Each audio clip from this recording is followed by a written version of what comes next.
Hello, this is the M42 podcast. I am your host, Rick Trimmer, and we have an exciting episode here today. It is with my dad, the ultimate adventurer. I grew up watching my dad go on all these epic adventures, mostly hunting, but he has traveled all over the world, enjoyed countless cultures, made millions of memories, and I've always been envious of that. Again, a big reason why I chose to try to retire early and travel the world was he was a big mentor of mine.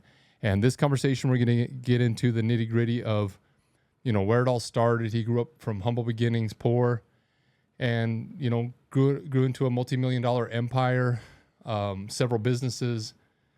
He has a ranch in New Harmony and is still continuing to travel the world. He's actually going to Argentina, or is in Argentina as I record this. And just an inspiration to me, and I hope he's an inspiration to you on never giving up, taking chances and following your dreams. Set your dreams high, because you never know when you might actually hit them. He's actually said he was shocked at what he's accomplished in this life, and that's a testament to how high he's dreamed. So I'm excited about this one. We cover a lot of different things, and hopefully you can pull something from it, either in trials of divorce, businesses failed, and just not giving up and pushing through. So we're going to jump into this one. Again, this is with my stepdad, Kendall, and I appreciate him coming down. He's a good old cowboy, doesn't care for technology much, and I know he was uncomfortable to record this one. He did a great job, and I really sincerely appreciate him coming down. So let's jump into this one. Hope you enjoy. Basically, I wanted to have you on, not even just because you're my dad, but more because of the life you live. M42 is about adventure, and it's about living life. And honestly, I don't know of a person who has lived a better life up to now than you. You really look at your life and your experiences and what you've done. It's just been, you have to think that all the time, don't you? How blessed you are. Yeah, I feel like I'm just been blessed. I'm lucky. I don't know. Yeah. So basically, I want to go back to the beginning. I want people to understand. We'll talk. You leave tomorrow for Argentina. Argentina, yeah. With mom. You're going with mom and Cody, my brother, and his wife, right? You four. Mm-hmm. And so that, you just turned what, 70? 71. 71 last week. We had a birthday party at your place. And, you're still doing it. I think a lot of people will admire that you're still, not that you're, dead or anything, but it's like a lot of people just they kind of hang up the, in your case, cowboy boots and, and kind of just sit on the front porch. Mm-hmm. And so I kind of want to go back because the hard part not the hard part, but the realistic part of being able to live the life you've led is you need money. Mm-hmm. And so I want to go back to the beginning. So you're my stepdad, mm-hmm. right? And so I actually learned something the other day that I didn't know about you at your birthday party, and you said you were rambunctious as a kid. You were a hellion. Yeah. Right? Which surprises me because your personality, you're very, compared to my personality, you're very reserved and quiet. Us trimmers, right? We never shut up. You guys just have to pay us to shut up, on road trips. And we never made any money. So you offered to pay us, but we couldn't shut up. But you've always been kind of the quiet, stoic, growing up. You've only yelled at me a couple times that I can remember. My mom was the loud disciplinary. Yes. So it surprised me that you were a rambunctious kid. Like you just got into everything. I always liked wildlife and outside, and I ran away all the time. Just push the envelope. I just was gone. I was like Hayes. Yeah. Hayes is a lot like that. Yeah. Just loved to be outside, and I would just head out in the sagebrush. And you had a horse at a young age, right? Yeah. I can't remember, maybe about 10 years old or. That's crazy. You look at it now and it's like, Hayes is just turning 10 in a couple months. And it's like, I can't imagine letting him go get on a horse, because you just go and get on it, your own horse, and saddle it and go ride it around. Mm-hmm. Yeah. Like, that is unbelievable to me. When we grew up, that's just all of the kids that I hung around with. They had horses, and that's what we liked to do. Was we'd grab our Red Ryder BB gun, and we would ride bareback most of the time when we were saddle. really young. Just hold on to the hair Just and because go. we're too lazy to put the saddle on. Yeah. And we just thought we were tougher that way. At 10 years old. And your dad and mom just, that's just normal. That was normal life. Yeah. Now we helicopter our kids, and, wear a helmet. Don't go over here. Don't do over that. And those, it's kind of hard because I could still do that, but I can't. I could never let Hayes just take a horse. Yeah. It's a weird thing that I know that is amazing and a cool thing, but I can't. It's weird how we change. Yeah. Well, society's changed. The world's different. It was safer back then. There's too many cars, too many people, too many. Yeah. It's too much crazies out there. Yeah. It's wild to me. So 10 years old, you're running around, you're going crazy outside, and then you get through high school, right? When did you get married to your first wife? Just out of high school. I had just graduated. You dated her in high school, kind of? Yes. Well, no, I started dating her just out of high school. We married quite quickly, and you had, so you're in Cedar City, Utah, and then you had 2 kids. Yeah. We had How long were you married for? 9 years. 9 years. Mm-hmm. Okay, longer than I thought. Yeah. So, and this is kind of when I come into the picture. So you're married 9 years, and then you get divorced at what age? Because this is always funny to me, because you tell me you went through a midlife crisis. Yeah. At like 30. Yeah. Yeah. 30 was a hard age for me. I was depressed. And was it from the divorce or just from the age? I just was thinking at the time 30 was getting old. Yeah. So it was more about mortality. Yeah. And just so. Yeah, I got divorced about 27, and that's when I started dating your mom. So before that, when did you start? So your father, was he always an entrepreneur, Grandpa Jay? When we were really young, he worked 2 jobs. But when we were young kids, he started his own business. But when he started out, he did work for worked for somebody and then started his own business later. He was a cabinet maker back then. They made every part to a cabinet. Yeah, which is different than now. I have a cabinet shop, and you order parts out and you assemble them, and then we put them in the home. Yep. They bought the lumber and they made the cabinet. Yep. And that was his job. He was a cabinet maker, and then he did side jobs doing flooring, linoleum flooring. So that's what made his knees go bad. So what made him start his own business? Just I'm always curious. Was he? Yeah. He just wanted more and just knew he couldn't do that under somebody. Yeah. Yeah. I actually never talked to him too much about that. I know just looking back at, how he handled himself, that he had a partner early on, and he wanted to grow his business, and his partner didn't want to spend money on a backhoe. At that time, there was his first business was building homes. Did he go right into building homes? Yes. Okay. And he had a partner, and they started building homes, and they would hire out any excavation. Back then they used cable shovels and backhoes, hand saws. I mean, I saw you have a saw kit, and it's hand saws. I mean, boxes. Yeah. Just unbelievable. Yeah. They didn't have power tools back then. Yeah.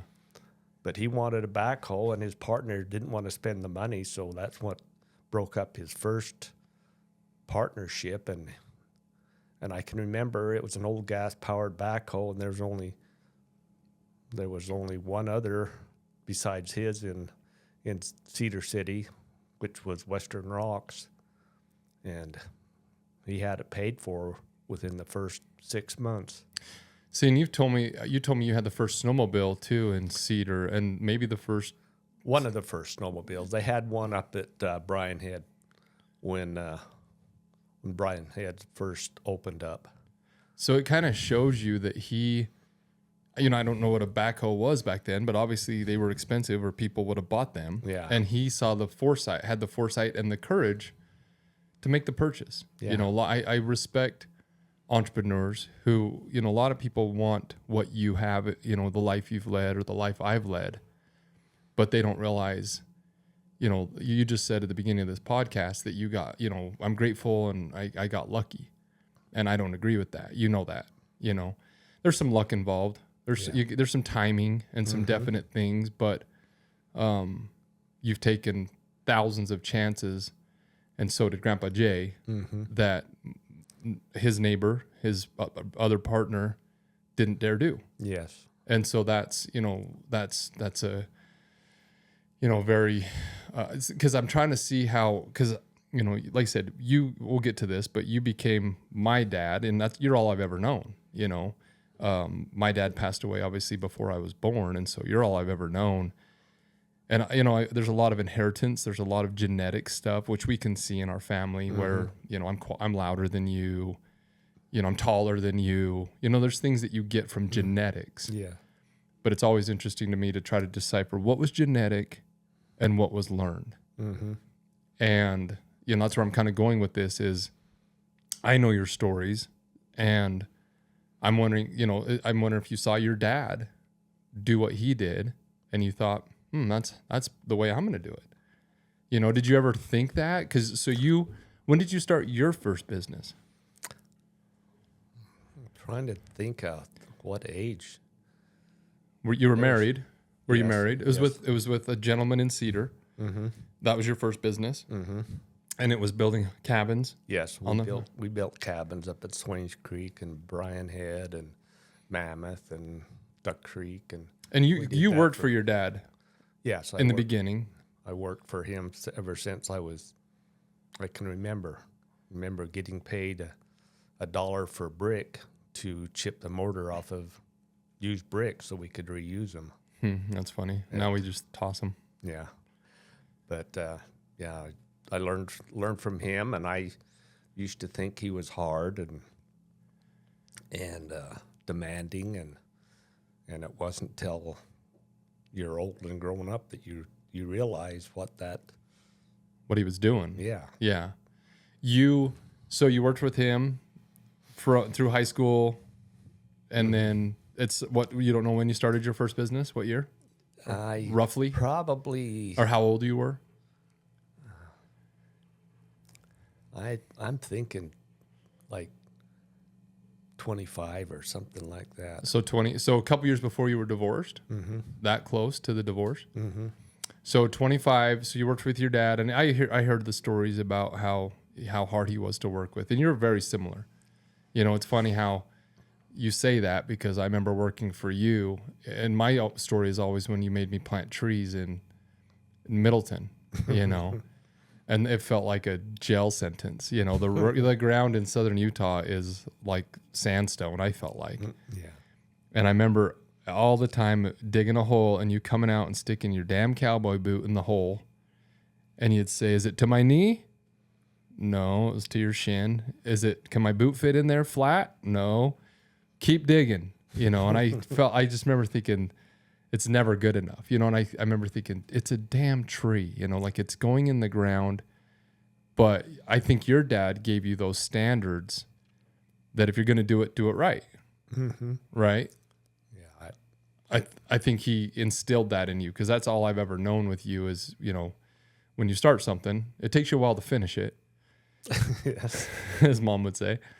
But it's always beautiful. It's always done right. And so you had your construction business, and you went up to 25. You started at 25, and then got a divorce. You had 2 children at the time, and I know that was just devastating for you, right? I'm sure that was not in the plans. No. So how long after that? So I know with your first business, your first partner, I don't know if he ran off with money or what the details were, if he just bad management, but that business ended up declaring bankruptcy, Yeah. right? Yeah. I left the business to him. I cut a deal and said, I will pay off all, because to me, bankruptcy was not an option. Mm-hmm. You know, always pay your bills. Mm-hmm. So I left the business and I went to the creditors and I borrowed money on my house and I paid off my share and got my name off the business and let him carry on. And he lasted about another year. Is that when did you go to California during this time? Was that, It was, were you an owner of the business when that happened? no. You had left the business at that time? No, I went to California before that business. Oh, okay. Yeah. Okay. And I went to California when I got divorced from my first wife. And, and it was a sad deal, but I look back and think it was the best thing that happened to me because it forced me to grow up. Yeah. I think I look back and people say, what made you change? Why are you different? And I think it was because of that I decided I needed to be a better man. I needed to do something different with my life. And I think going through a hardship makes people stronger. Makes you evaluate what went wrong, what you can do better, and how to not have it happen again, right? Yes. Uh-huh. So that was always one thing, growing up that I've always admired about you was hearing the story about how, like you said, I knew that your company had declared bankruptcy, but you went back and paid the debts, and didn't let those people suffer from your actions, and I think that's very, very good example of your character. Most people with the bankruptcy, you cut and run a lot of times, Yeah. and somebody's picking up the tab. Mm-hmm. And so that was always very cool growing up, knowing that I had a dad that, did that, So out to California, you get home. When did you meet my mom? So what age were you when you met my mom? I met her while I was in California. Oh, really? Coming back to Utah to see family. Okay. We'd come back about once a month and to for a vacation or whatever, and that's when I met your mom. I know Aunt Penny set you up, right? Yeah, because your Aunt Penny used to cut my hair, and so she set me up with her, and so I'd come back and date and do the whole. I know you had a girl in California, right, that wanted you to marry her pretty bad. It was offered you a Porsche or something. Is that right? Well, there's a couple of stories there. But yeah, and I knew it wouldn't work out because California is not your style. Yeah. Well, you were in Northern California, which is a little better. Yeah. Northern California is actually pretty good. Yeah. Yeah. They have some good people there. Yeah. So, okay. So you're back in, when did you move back to Utah then? When you and my mom got serious, or how did that work? Well, actually, when the job got finished, we'd build a house on the coast down there, and after we got done building that house is when me and my first partner decided we would join forces and start a construction company in Utah, and that's how we came back and started doing. We did a few apartments in Cedar and a few houses, but our main business was on the mountain. Okay, so this was after you weren't married. Your first marriage, you didn't have the construction company. No, we were just we didn't have that at the first marriage. Okay. Yeah. Okay. I think I'm trying to think back. It's a long time ago. It's a long time ago. I think I got divorced at 25. And started it at 27. So instead of started at like 26. Right after. Yeah. It's weird, because like I said, you've been alive 71 years. I've been alive 40, just turned 44. It's weird to look back. Yeah. I look back, I was engaged right before my marriage of Gina, and it feels like a lifetime ago. It feels like a dream. Yeah. It's like, I remember it happening, but it just doesn't feel real. It's like, it's just weird how life is. I can't imagine in another 20, 30 years. I'm sure it's hard to recollect, the details, the dates. Yeah. You remember it, but it's like, Yeah. so, okay, so you got the construction company. It goes bad, which was a lot from your other partner, right? He was just mismanaging stuff. Is that Yeah, correct? he was in charge of the money, so that's kind of, What happened there? yeah. So that one went done, and then you got married during that time, right? Yes, I did. I think, I did get married to your mom during that time. I think because when I talked to her before you came in here, and she said that you guys had went back and paid off the debt of the business. Mm-hmm. So, so she was involved. So you're 30 years old roughly. When did you meet my mom? When did you get married? I got married at 27. To my mom? Yes. Okay. So at 27, you're remarried, your second marriage, and you have 2 kids from your first marriage, and she has 3. She's a widow. My dad passed away, right, from, a horrible fluke, right, from a head cold, basically. And they were high school sweethearts. So she lost her husband, not by choice, right? It just happened and devastated her. And it took her a few years to, come out of that shell, which is understandable. And then you join up, and that's got to be fun. That's got to be pretty interesting with all those personalities. And, I have a couple friends, unfortunately, going through divorce. And I just think, oh, man, I hope I can avoid that, because it's just the weekends, and I've got them this weekend, and she's dating a new guy, and I'm dating a new girl. And it's like, man, it's a challenge. And I've seen a lot of it, throughout the years of a blended family. Yeah. I have to give credit where credit's due. And it was your mom. She was the strong one. Yeah. Because she did take over the role of being disciplinarian, as you well know. Yeah. You got the brunt of that. Mm-hmm. But it made it easy for me to step in and be a stepdad, and not, because automatically there's resentment there. And she made sure that being a disciplinarian was not part of that.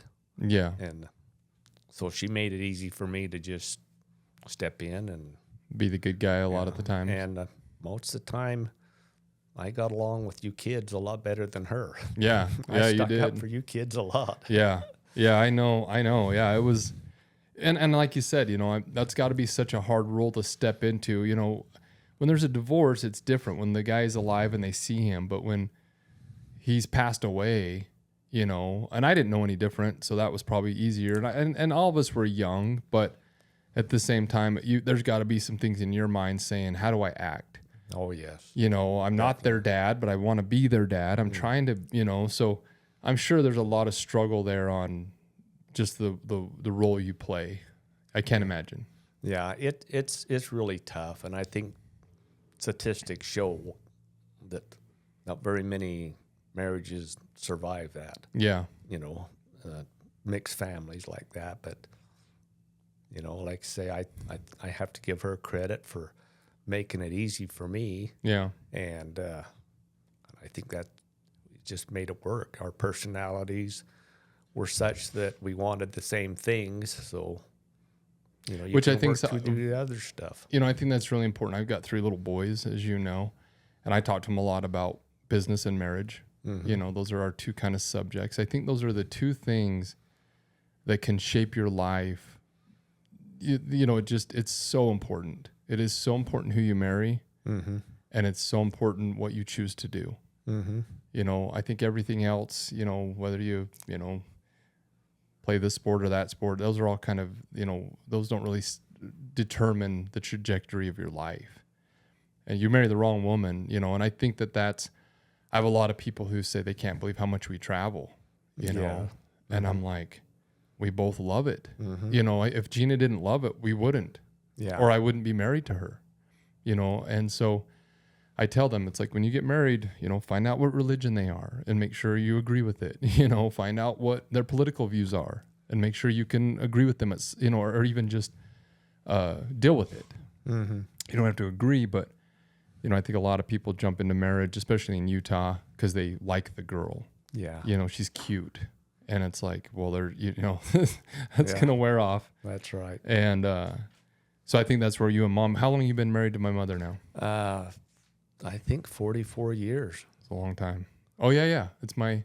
Yeah, how old are you now? I just turned 44. So I think you got married before. Be 43 years. You were... Yeah. I think you were one. Was I one? 43 years. I mean, that's crazy.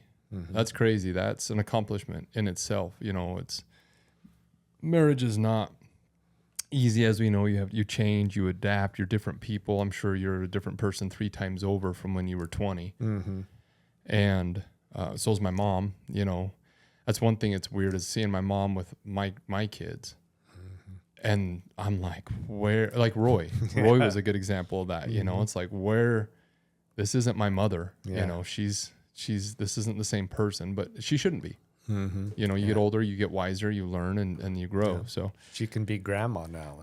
Which is beautiful. Mm-hmm. And she's great at it. So that's why it's, parents love grandchildren, because you get to be a different person, and that's the joy, So, okay. So you are living in Cedar, and then you start working in Vegas, which is a couple hours away. You're driving down back and forth. And I know this is kind of drawn out for the listeners, but I want people to understand what you've gone through. Like I said, we're going to get into the life you've led and a lot of the things you've done, which are amazing. But I want people to, there's people out there going through divorce. There's people out there in blended families. There's people out there who, went bankrupt or almost bankrupt. And I want that, that we're building up to what life can be if you don't give up. Mm-hmm. I have a lot of friends who checked out, through suicide. We have family members that have checked out through suicide, and it's devastating to me, to think, man, you did that because of this girl or this job. I think that's one thing with travel, and you've traveled a ton, is you realize the bubble isn't Cedar City. It's not Utah. Mm-hmm. It's not even the United States. You can, there's a lot of, men and women out there. There's a lot of jobs. There's so much out there that if you can think bigger, then it's a better, there's a lot of ways around it, Mm-hmm. So, okay, getting back. So you went to Vegas. Mm-hmm. You were working at a cabinet company down there, and then you started a stair company. Yeah. Because you saw a niche. Basically, somebody just came and said, can you do this stairway, right? It's a hard one. Well, the cabinet company called up my dad, because the owner of the company used to work for my dad in Cedar City, and he apprenticeshiped under my dad, and he became a school teacher and went down there, started a little side business, and ended up getting a partner, and they grew to be the largest cabinet company in Nevada. Oh, I didn't know that. And they had hired some people out of Denver, Colorado, to do their stair work.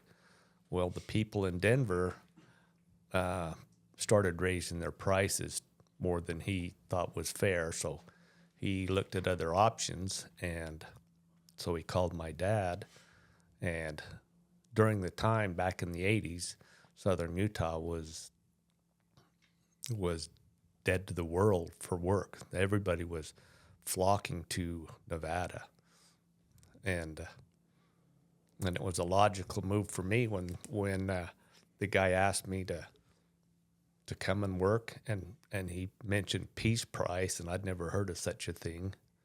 I think at the time I was making $10 an hour in Cedar, and to go back to Nevada and make $20 an hour was just fortune. Yeah, fortune to me. Mm-hmm. So you were down there working at that, and then you started doing the stairs. Yes, that company, I was doing stairs for him, and I had some brothers that were helping me on weekends and nights, and because they could make a little extra money, and we got to where we were pretty good at it. And that company had a bad partner that got in some trouble with, I think, the Flamingo Motel. Got in some political trouble and run out of money, or anyway, it caused this company to go bankrupt. And I was in a position to where I could buy their inventory of stair parts. So I bought their stair parts and took a chance that I could sell them, take over some of the projects they were doing. Mm-hmm. And that's where I got Rest lucky is history, as we say, right? So you built that. So Titan Stairs in Vegas, I mean, you're the largest stair company in, I don't even know. I mean, for sure Vegas. I mean, you got very large. You and Bill built it up to a. Yeah, Bill was another lucky find. He was a competition, and we got talking together one day, and I says, "Why don't you quit that company and come over and join a real company?" Just being arrogant, and he did. And I think that I talk to a lot of people. As you know, I've started a lot of companies now, almost to a fault. And I was actually talking to a gentleman this morning, and I went and picked up Gina at the mechanic, and she hopped in, and I says, "I'm on the phone, and just be quiet. It's going through my phone or going through my car, And she sits down, and I was talking to a guy about editing my podcast. And I've known him for a while, and he's a good dude and a good dad and just a good person. And I says, "Hey, if you ever want to partner, let me know. I'd love to invest in your business." And he's like, "What?" And I says, "I'm always looking to invest in businesses, into people. Businesses are only as good as the people that run them, right?" And we had another 20-minute conversation. He says, "I may be open to that. That interests me. I have a little bit of money and some knowledge, and he's kind of stuck in his growth. And, as you know, Bill's mentored me a bit. You have, obviously, but also Bill. And I'd come to you guys and say, "I'm stuck. I've got 3 employees. How do I go to 4? How do I, you guys had, 100 in Vegas at some point, and it's like, how do you scale? And you told me, this is what you have to do. And I think a lot of people get stuck in that. And so I tell people, have the conversations like you're having, it would amaze you. At everybody I talk to, I'm always like, I was up at a retreat last weekend with Ryan, and there was a chef there cooking dinner. And I loved what he was doing. I loved his story. And after, I went up to him and just was chatting with him. And I says, "Hey, if you ever want to, partner," and I talked to him for a half hour before I said that, got to know him a little better. But I says, "If you ever want an investor, let me know." And he's like, maybe, I think a lot of small businesses, they need the cash, they need the help. But I think, like you're saying, you never know where a conversation that you opening your mouth and saying those words to Bill changed the trajectory of your life. Oh, definitely. And that's, I think a lot of people don't do that. Yeah. They just don't know that it's even possible. Well, I think they get in a comfort zone, and they're afraid what somebody else might tell them to do. People get stuck on their self. Or you'll get turned down. Bill would have turned you down. You might have felt bad about yourself, but you have enough confidence to know, hey, do you want to join a real company? If he would have said no, you'd have been like, okay, you're lost. You would have thought, okay, buddy. Yeah. Then you're competition and we're going to go, And I think that's the kind of confidence you have to, hopefully you can have and build is, that when you're talking to these people and know that, hey, if you want to join me, come on. But at the same point, if you don't, it's not going to affect me. I'm not going to take it as a loss. Yes. And so I think for you to talk to Bill like that, and again, like you said, that changed the course of your life. You built that into multi-million-dollar company. And that's kind of where your life changed. You pivoted.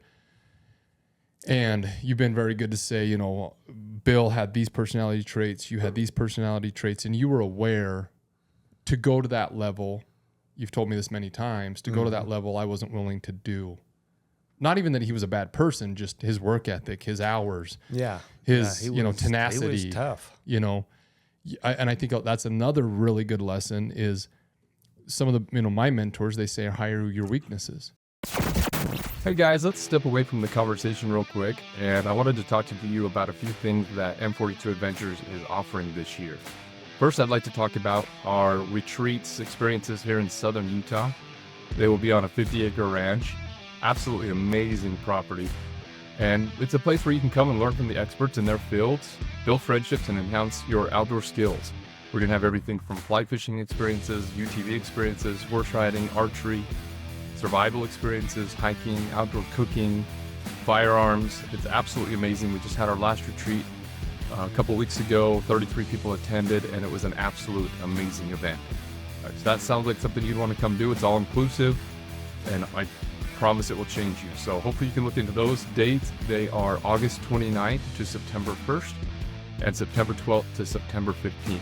Look into that and see if those will work for you, and we'd love to see you out there. The other one is our Africa experiences. This fall, we have 2 Africa experiences coming up, August 5th to the 11th and August 11th to the 17th. We've actually sold, I think, 19 places to those events, so it is filling up.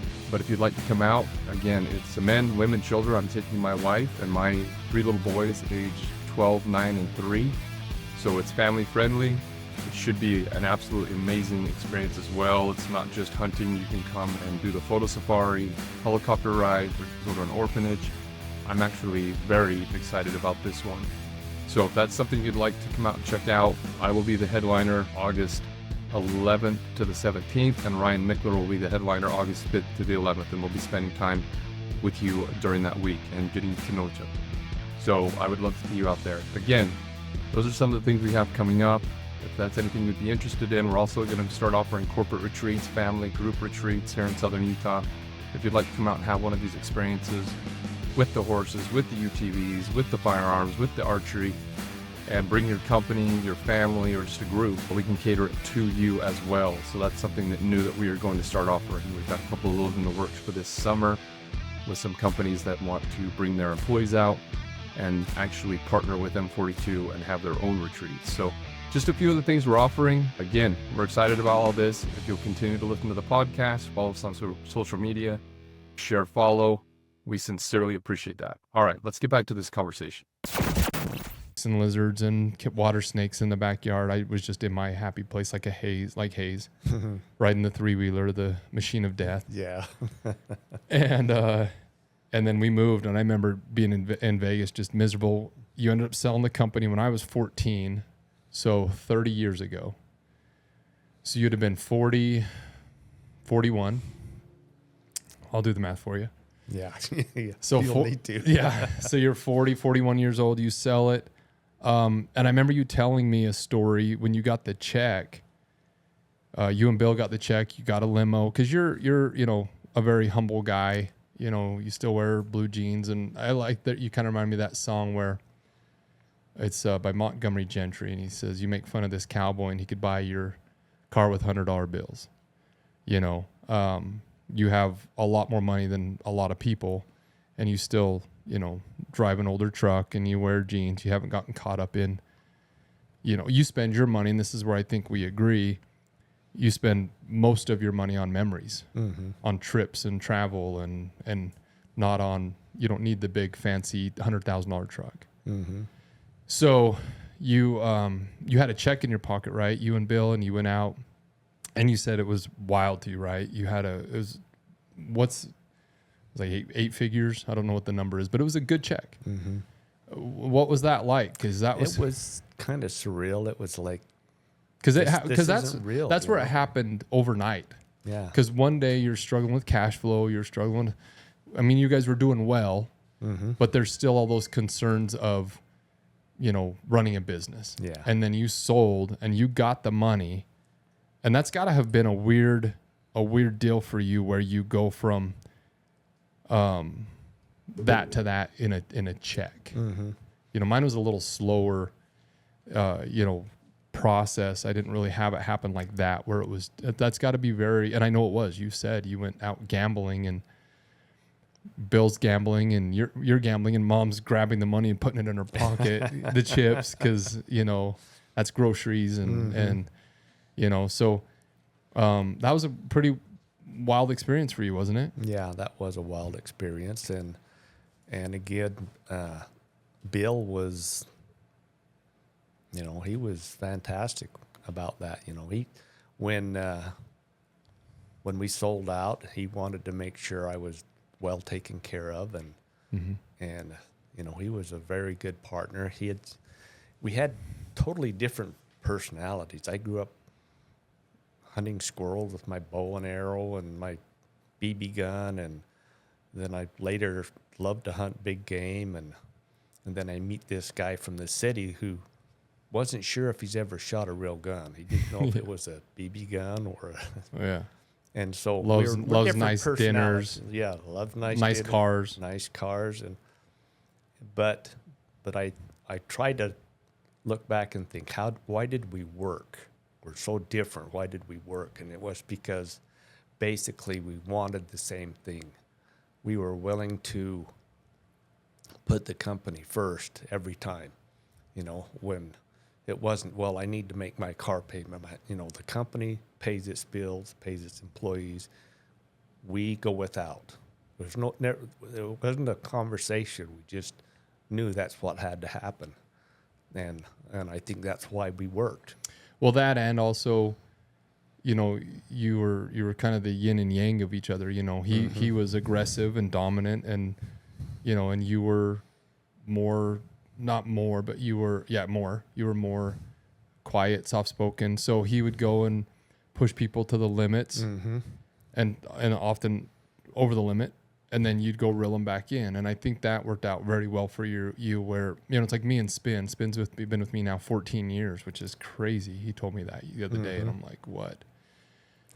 But there's been a lot of times where I'll scream at an employee, and then Spin will go grab him and say, hey, you know, he doesn't mean it. He's a good guy. He's got a temper. And he kind of walks him back off the cliff, you know, which saves me. You know, I couldn't do it without Spin.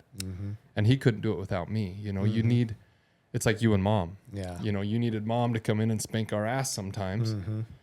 But we also needed the hug and the love sometimes, you know. And so I think that's where you guys really worked out well. And I tell people, you know, when you're looking at a partnership, really look for, you're getting married. You know, you're in bed together. Yeah. And almost worse than a marriage, because you're dealing with, you know, finances every day, you know, that can break you. I mean, in marriage you are as well, but it's elevated to me in business. And so I think that's, you know, a testament to what you guys built together. And so you sold that, got your millions, and you came to Utah, bought a property in southern Utah. And I'm going to fast forward a little bit here. So you started another couple Titans here in southern Utah and northern Utah. We actually had the Titans were started in southern Utah. Okay, just they were all barely, in place. You know, because you had a non-compete in Nevada, but not in Utah. yeah. And when we sold the companies, I kept Utah because my boys needed a job and I wanted something to do, and Yeah. and that's how that worked out. You came back, you know, kind of getting into your other part of life now. So you made a little money, you started making some investments. You know, that's one thing I was telling Ricky today. He's here in the studio. You know, I read a thing last night that said, you take somebody who's been poor their whole life and somebody who's been rich their whole life, take their money away, and you give the person that's poor $1 million. They're going to think what house they can buy, what cars they can buy, what watch they can buy. They're going to spend it. And you to give the rich guy, was rich, $1 million, and he's going to think how I invest it. You know, how can I use this to work for me? And that's where you kind of went. You started, you know, you built a building here. You started buying rental properties. You got some apartments. You invested in some apartments in Vegas. More businesses. Even though your sons were running them, you were the owner. And I think that's where you kind of got over that hump. I think we all need that. You know, I know for me it was. And they always say the first million's the hardest, right? And it's unbelievable how true that is. Yeah. It's like, oh my gosh, you worked 40 years to do that. And then in the next 5 to 10, you probably 10 times that, you know? And it's like, oh my gosh, but that's reality. Yeah, that's reality. And I think there's two things with that. One is you didn't have money, so how can you invest? But the other thing is I think once you've earned it and you see how the, you know, what's that saying? How the cake's made, whatever it is, you know, once you get the ingredients and you know how to duplicate it, you just duplicate it. Yes.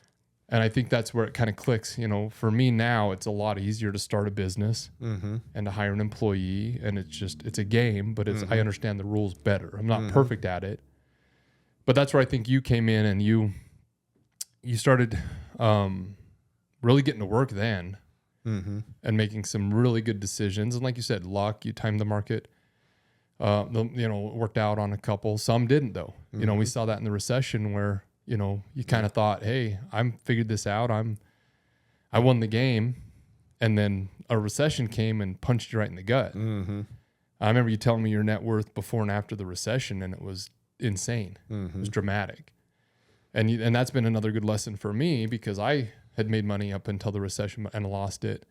But, you know, you were always saying, well, you have time, which is true. You know, I lost everything at 30, 31 or 32. And I thought I can do it again. It's, you know, I'm just going to learn and I've got time. I know for you, it stressed you out pretty bad because you didn't have the time on your end is what you thought.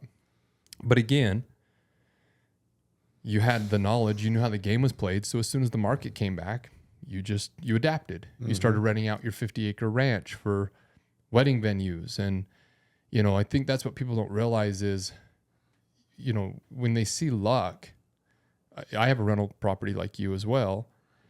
And they're like, oh, you're lucky, you know, you have this cabin and it's renting out for a lot of money. And it's like, you have no idea what it took, one, to get there, and two, to build it to rent, you know? And so I think that's what's always I've loved about watching you. And I'm glad that I've had a front row seat. And I know you talk about how you go to other siblings and they don't listen to you and they don't, oh, it's just dad. But I want you to know that I've always listened. I get emotional. You know, I'm grateful. Here we go. I'm grateful that you stepped up to be my dad and that you have taught me so well. You know me, emotional guy. Have a drink. They say that helps. But, you know, I think your life has been absolutely amazing. And so jumping into why we're here a little bit more too is the adventure part. So basically you have lived a life. I actually, you're in your, hey Ricky, will you turn the air down a little bit? It's really warm in here. People have not seen your game room and I take them in. It's unbelievable. And I actually one time what you think you've spent on your travels, and it was lots of money, right? More than most people will make in a lifetime. You've spent, able to go, you know, travel around the world and have these experiences. What makes you, what's our time, Rick? 46 minutes. Okay. What has made you, you know, we've kind of covered the reason you became an entrepreneur, and the reason you did that, I believe, you've kind of said is you saw your father do it a little bit, but you've always wanted more as well. You've always dreamed big. Is that what has made you want to, you know, I get this a lot with travel and people just don't understand it. You know, why do you go and, you know, isn't it exhausting to just go travel all the time? And I'm like, I love it. You're going to Argentina tomorrow. We're going to Hawaii in June. I mean, you're back for like 3 or 4 days, and then you go to Hawaii with me for a week to hunt with our bows. And then you're home for a few weeks, and then you're going to Africa with my company here, M42.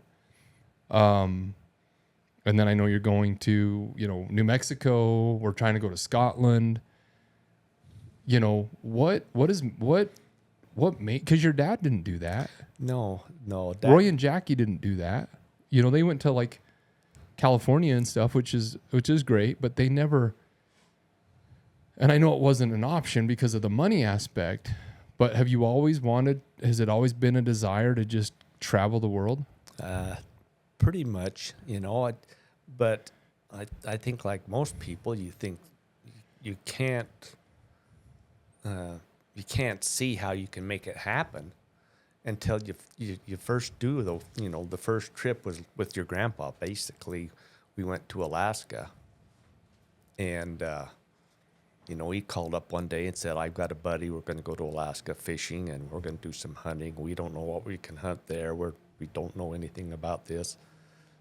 And I says, okay, what's it going to cost? And I remember it was $2,500.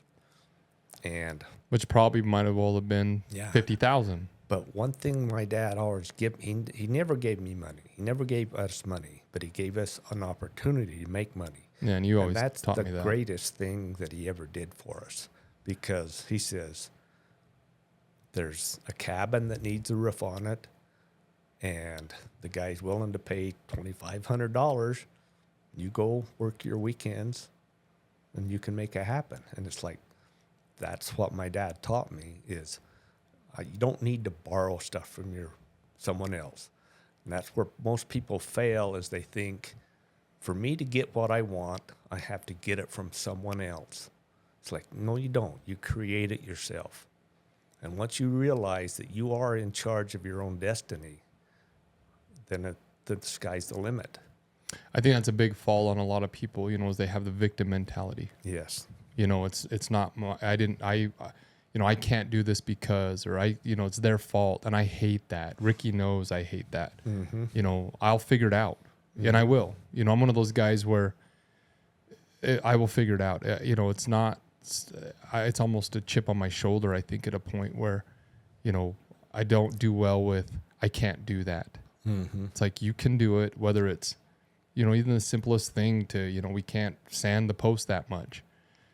It's like, no, you can sand it that much. I'll figure it out. I'll figure out how to, get different sandpaper or fix the machine. It's like, that's not going to work for me I don't like the victim where it's the world is controlling me. There's obviously things outside your circumstance, diseases or, you can't control we were talking about this up at the Order Man thing where they said you can't control your future, but you can influence it. Mm-hmm. And I love that. You can't control everything, but you 100% can influence it. Most people, I don't even know, but I would say 90% of the people in the world are where they're at because of the decisions they've made. Exactly. 10% is luck or bad luck. I have a lot of people say that was bad luck, and I'm like, yeah, it was, but you shouldn't have been there in the first place. Mm-hmm. You hear these people going to like Venezuela on vacation, and they get picked up by guerrillas. And, like the guerrilla warfare, the not the real guerrillas. It'd be a different story. And everybody's like, oh, poor them, poor them. That's unlucky. And I'm like, I don't go on vacation to Venezuela right now. I don't go on vacation to Baghdad. Mm-hmm. It's like you can put yourself in bad circumstances where the bad luck happens. Mm-hmm. And I think a lot of people do that with business, Well, I agree with you 100% with that, and I tell my grandkids, because my kids are raised and I think they're all doing good, so I try to be a positive influence with my grandkids, and it seemed like an easy concept, in my position looking back, because I try to tell them, you can't make a bad decision and expect a good result. I mean, life is fairly simple. Mm-hmm. Success is fairly simple. It's just a matter of making a good decision. 90% of the time, when you're making a bad decision, and then when it turns bad, woe is me, I want the government to help me. I want mom and dad to bail me out. I'm dealing with grandkids right now with some credit card debt. And I think you can't make these bad decisions and expect it to turn out well. Well, and I think one of the things that people don't realize is the effects that who they hang out with. I use this analogy a lot where, I me. Remember I wrote you a letter. Do you remember the letter I wrote you when I was in my 20s and you and mom were like, you're a piece of crap. You'd fired me 4 or 5 times from Titan, which you should have. I'm not saying it wasn't wrong, but, and I couldn't hold down a job. I remember making, just $80. I was like, I got $80. That's good. I don't have to show up to work tomorrow. I'm gonna go down to San Diego and be a be a bum. And lost my train of thought. The note you wrote? Oh yeah, the note I wrote. And I says, hey, you know, I'm young right now. I can get away with this. Mm-hmm. Yeah. And you says, you can't just change. And I always tell Gina, she met me just a couple months after I changed. You remember, I was garbage. I mean, couldn't hold down a job. I was broke. I never kept my word, you know, just chasing girls. And then I said, at 25, I'm going to stop and I'll be an adult. And I did, like a switch. But you're an exception to the rule. And I understand that, yeah. But I remember going to my buddies, and Ricky was in the house. I remember going around to my buddies at that time, and I woke up one morning, and I'm looking at my buddies, and we just had a rager party, you know, and there's drugs in the house, and there's alcohol in the house, you know, and girls all around. And I remember you always saying you can't soar with the eagles if you run with the turkeys, you know. And I remember waking up, and I thought, it's time. You know, it's time. And I love those boys. You know, like I said, Ricky was in the house, and I love him to death. But they were on a path that wasn't going to take me where I wanted to go. And I don't think people understand the influence that people have around them.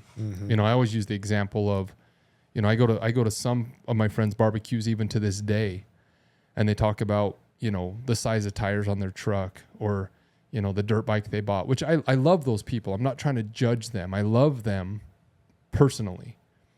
But then I go over to hang out with this group of people over here, and we talk about stocks and real estate investments and starting another business. And I think that's one thing where people don't realize, you know, it's not even that I was lucky. It was just that I made the hard decision to walk away from this group and go spend more time with this group. And that's what I think. People think that there's luck, like you're saying, in all these decisions.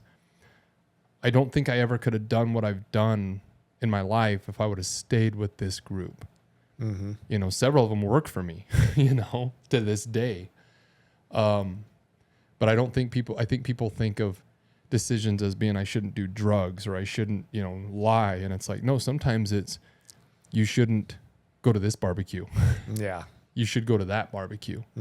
Or you shouldn't go to this, you know, seminar on that. You should go to this seminar on public speaking or business. It can be little tiny things, you know? So, yeah, I just find it fascinating. So to kind of, you know, come full circle here. So you have been traveling extensively for a long time. So your first trip was in Alaska with Roy, you said. $2,500, which, you know, I hear that a lot. We're selling obviously Africa hunts right now. You know, they're $4,500 up to, you know, $6,500. And we hear, you know, that's a lot of money, and it is. It absolutely is. And I understand that. For some, it's not. For some, it is. It's getting harder. I do believe, you know, hunting and that.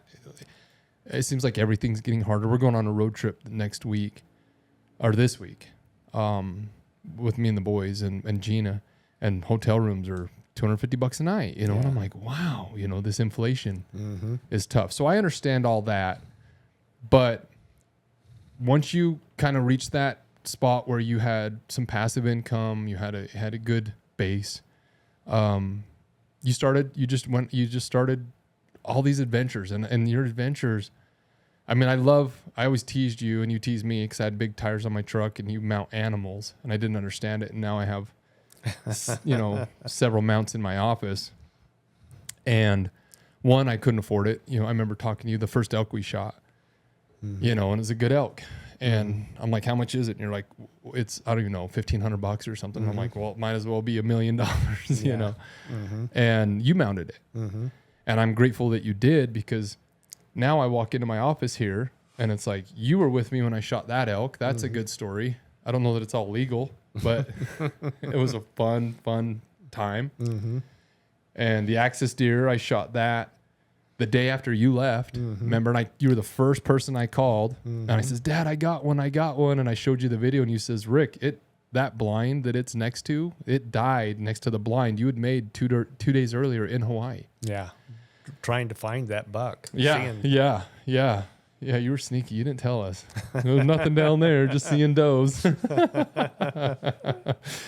But, you know, and then there's the African animals that Roy shot. You were with him on that. You know, we have a picture of you here.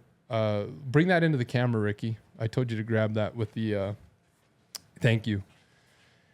So get that in the shot. So this is, how old are you in this picture? Boy, I was married to your mom then. So was ya? I was probably maybe 28 or 29, 30. So if you're watching this on YouTube, we've obviously got the video, but there's a picture of Kendall here, all cowboyed out, and there's a mountain lion on a rock, on a cliff. And what everybody doesn't understand about, and this is such a cool picture because it looks like you just walked up on a mountain lion. Mm-hmm. But when you tell people in the crack between, there's hounds. One dog. Oh, was it? Yeah. Oh, I didn't know that. Old Moser was in that crack. He caught that lion himself. Oh, I didn't know that. That makes it more scary. Yeah, this always makes me nervous. We're gonna, when we wrap up here today, we're gonna record again for my Friday story time, and we're gonna tell about Colorado when we went bear hunting.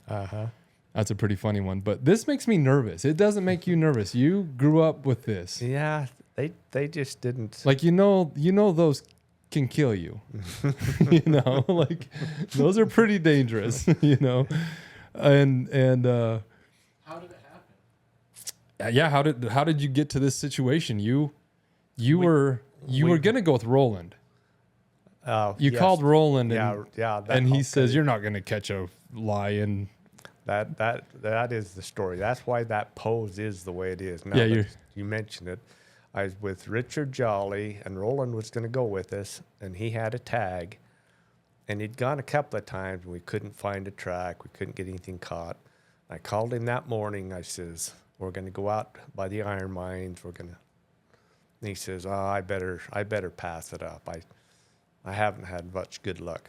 So anyway, we ended up catching 3 lions that day. Wow. Richard's at another tree with another female and a cub, and I followed this dog to this Tom right here, and then I call Richard and say, I've got a good Tom over here. You know. Neither one of you had a tag? No. You're just chasing. We had a pursuit permit. Yeah.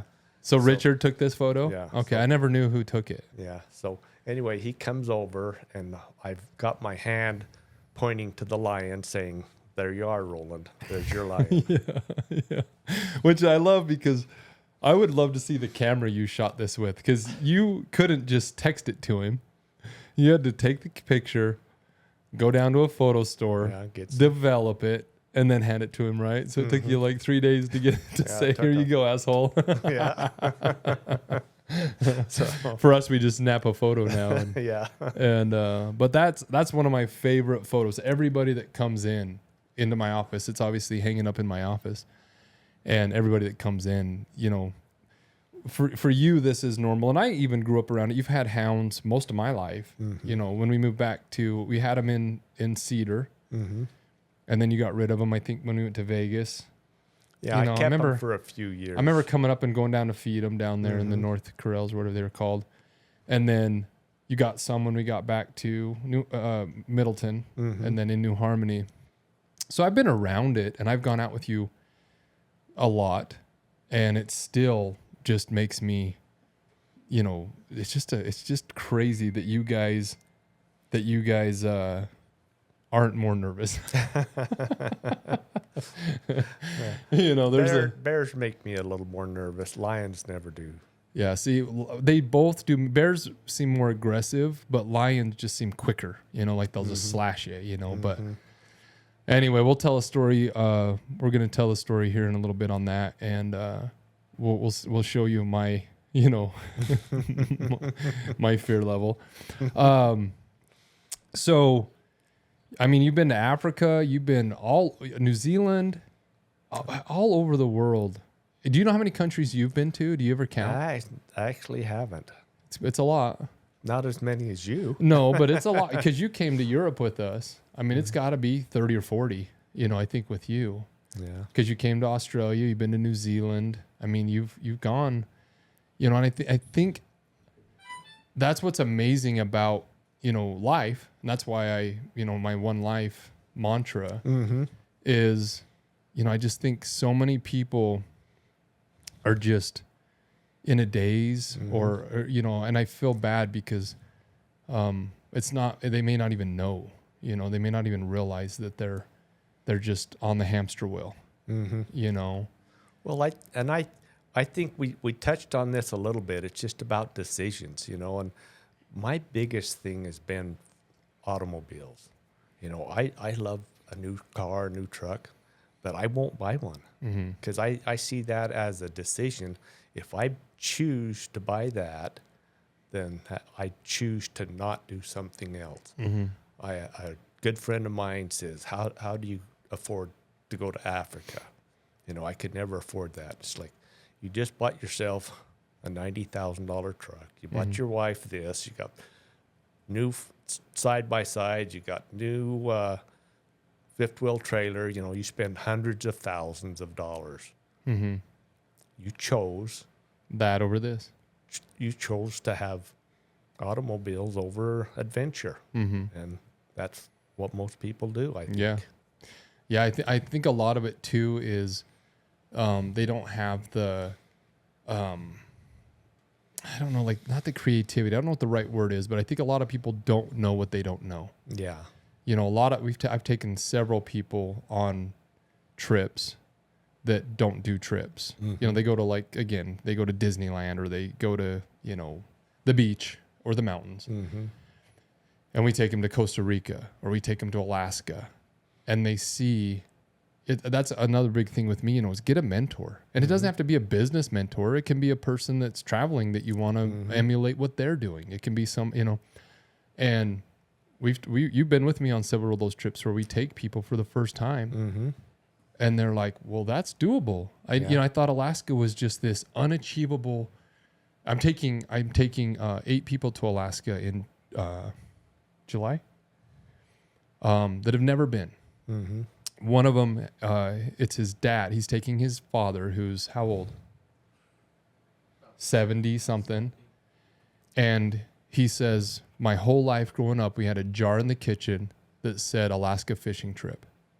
And he'd put change in it his whole life.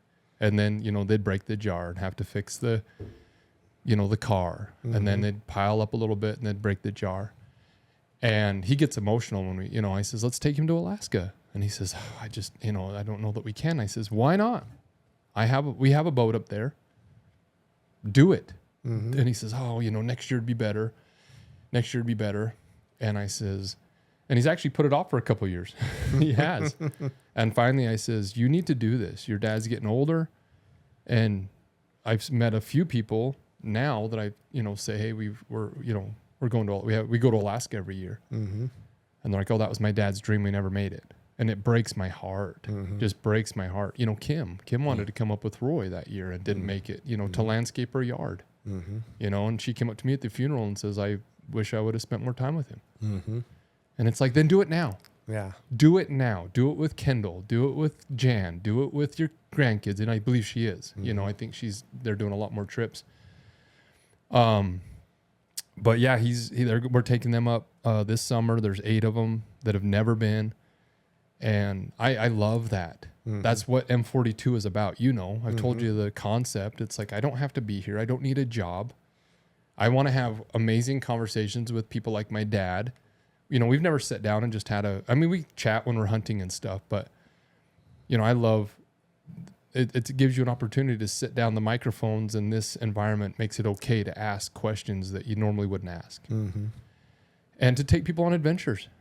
That's it. You know, we had the event at your property, 50-acre ranch in New Harmony Haven Ranch. We'll give it a plug.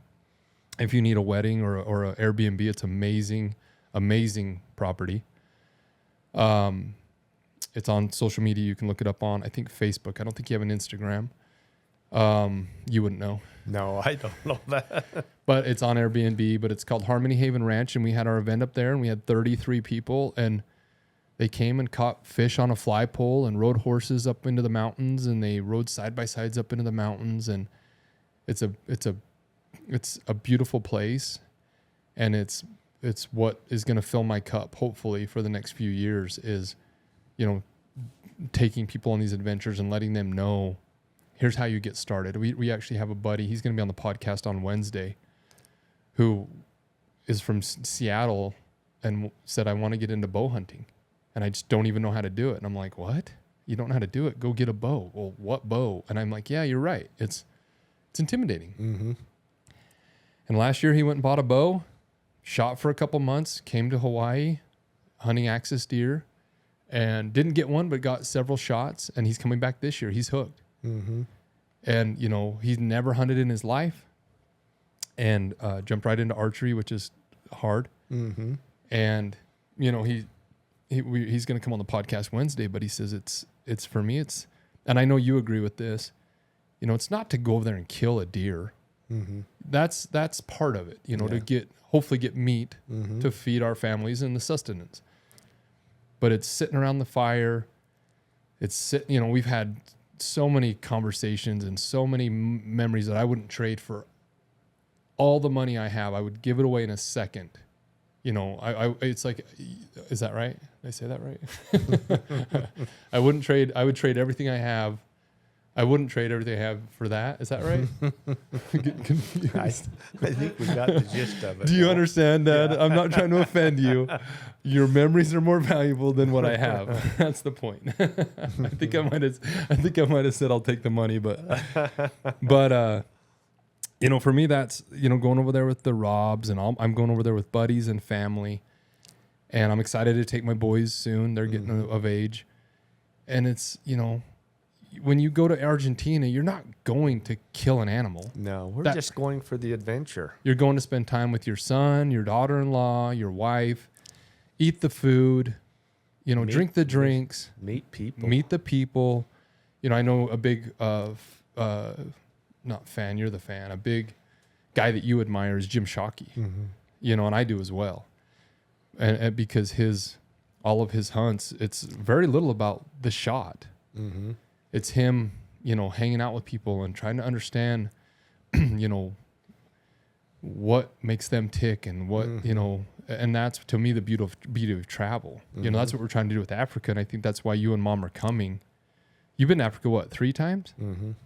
This will be your 4th time. Uh-huh. And Mom says, we want to come because we're excited about the helicopter ride. We're excited about going to the orphanage. You know, it's like, she's not even thinking about the animals. You know, she wants to see them, but she's not a hunter. And I think that's a big misconception with people. You know, it's like this lion. You went out, you chased it, you saw it, you took a picture, and then you let it go. And there's different ways to do it, right? But I've always just admired your and obviously, you know, we're very, I told you this the other day, we're very similar, you know, because if we went around the timeline, 40, you kind of made your money. You bought a ranch at 50, you know, you started traveling, and it's like, we've been very similar. I've got a 40 acre, you beat me by 10, acre place. So obviously you've been a mentor of mine. You can see it. And, you know, when your little boy is emulating you, it's like, well, he's watching, you know, and I think that you can see that you're a big inspiration for me on the way I've, you know, lived my life. And I appreciate that from the bottom of my heart. So a couple of questions. Where are we at, Ricky? What do we got for time? 1:12. Okay. So a couple of real quick things, Dad, I wanted to ask you. And you didn't know these were coming, but, if you could give any advice to your younger self, what would you tell your younger self? And I know that's kind of hard because, you know, I was talking to Gina about this. Gina wanted me to ask you this. And she says, but should you tell him like your 17-year-old self or your 30-year-old self or your 50-year-old self? Like what's younger, you know? But if you could go back, at what point in your life and what would you say? Is there anything that comes out of that? I think what comes to mind for me is when you're in high school, everything seems so important and people's emotions are so fragile. And I think if I could tell myself, this stuff does not matter. It does not matter what position you play on the football team and, you know, your girlfriends and, you know, all of that stuff is just, I think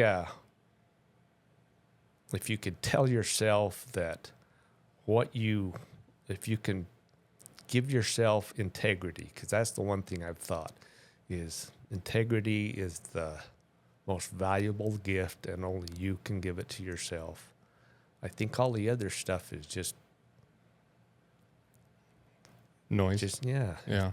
Because if you have integrity, then you with that you have the discipline and the values and that's what is going to bring you happiness. Because when we look at life and say, I want to travel, I want to do this, I need money. Everybody's after money.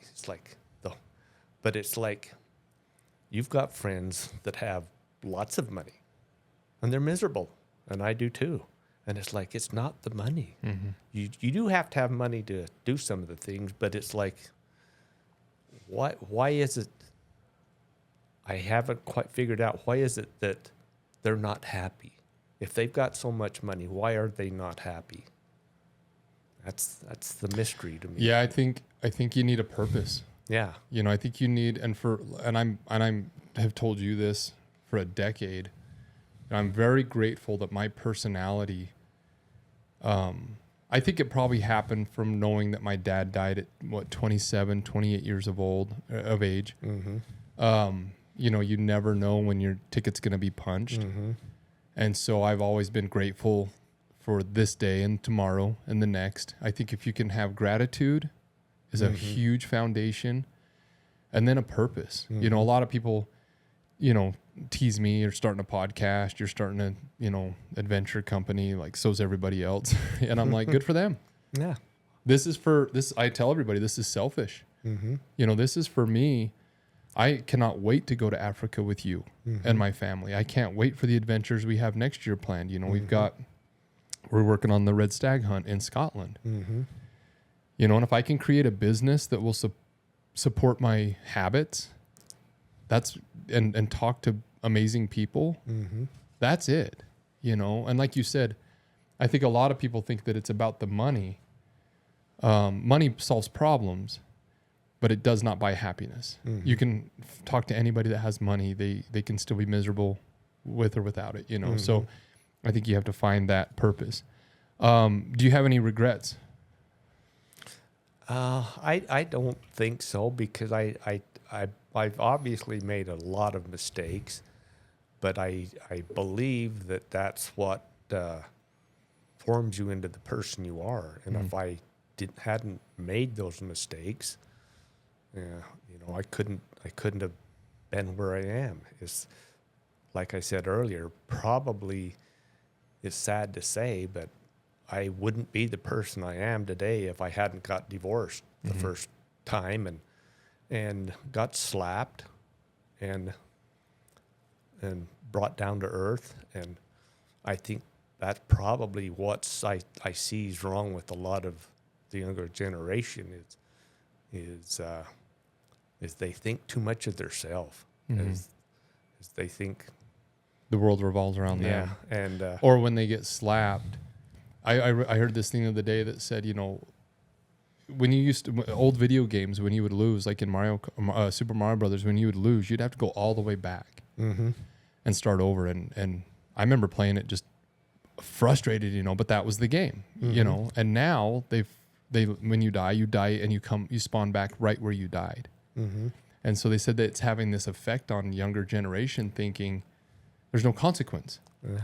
I lose in the video game, I just start back. And when, Castle, I go play Nintendo with him and he's like, I was on level 3, I died, and I go back to level 1. He's like, I don't want to play this anymore.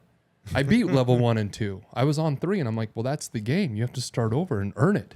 And he's like, oh, I don't want to play this. And literally doesn't want to play Mario. And I'm like, I grew up on this. And I'm like, wow, that's interesting how, there's no consequences. Yeah. And it's devastating. Yeah, I think our society is paying In trouble. 100%.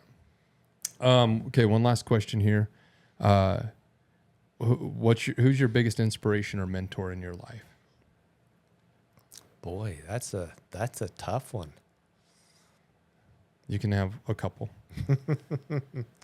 Well, for different things, Jim Shockey is, for for hunting adventures is my inspiration for loving people and culture and places. Showing you and, what's possible.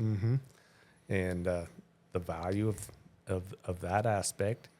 You know, in business, my ex-partner Bill was very influential because I learned that there's parts of business. He was good at sales. I did production.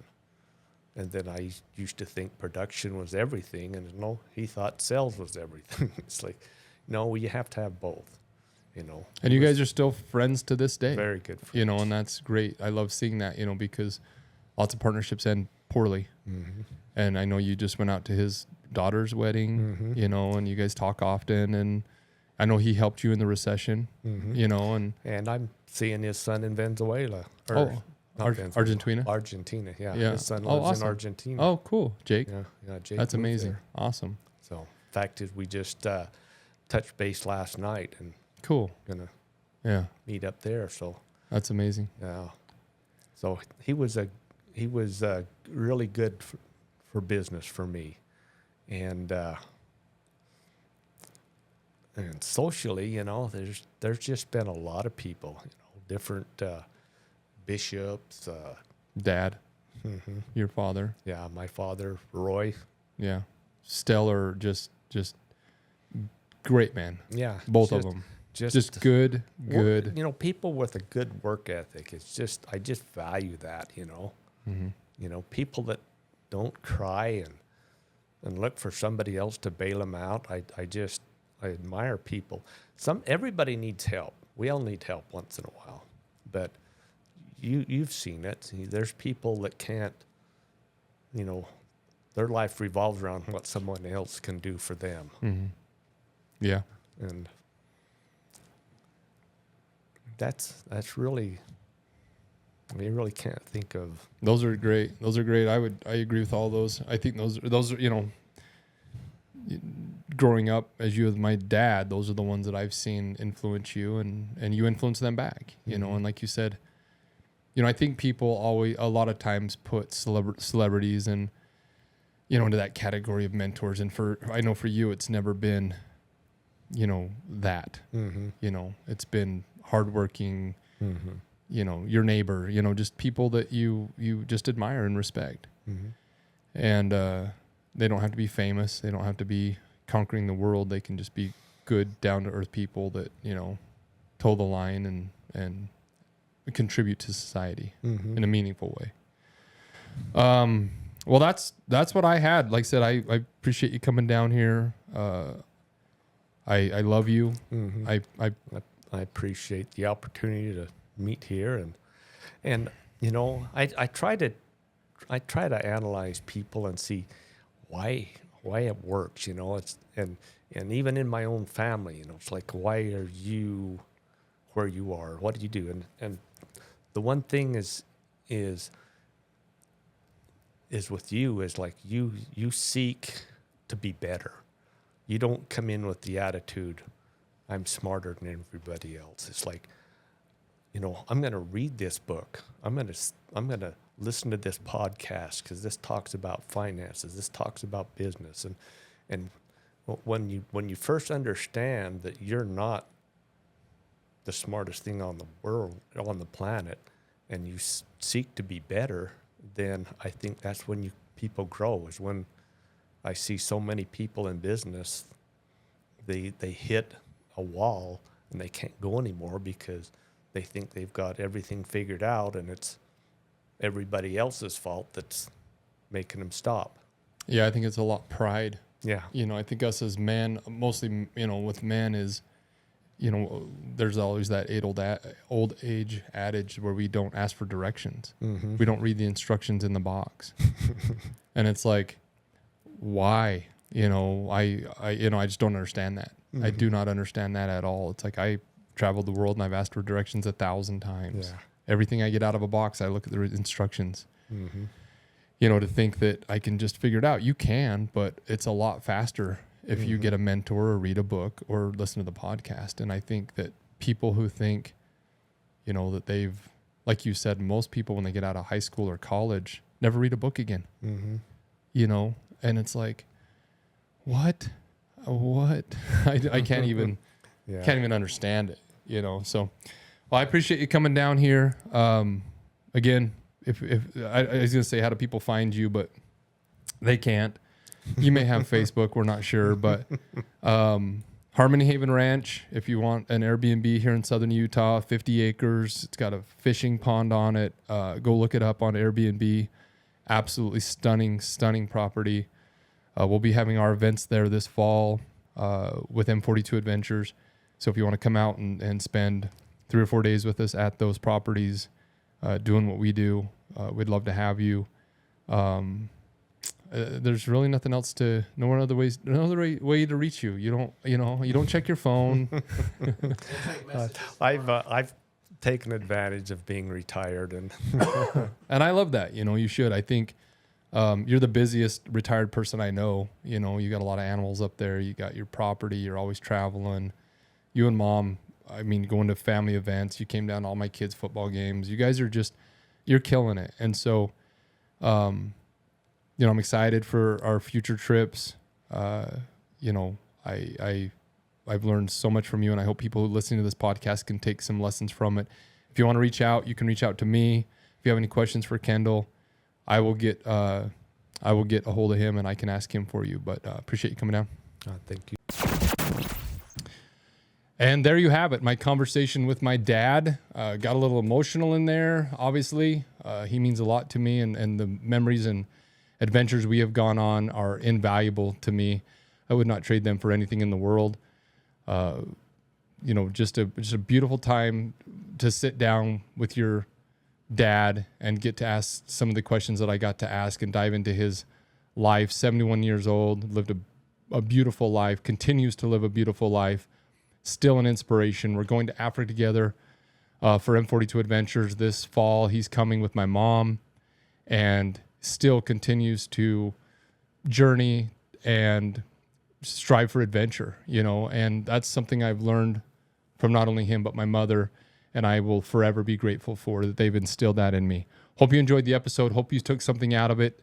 If you're going through some troubles, divorce, financial problems, don't give up. You can see that there's light at the other end.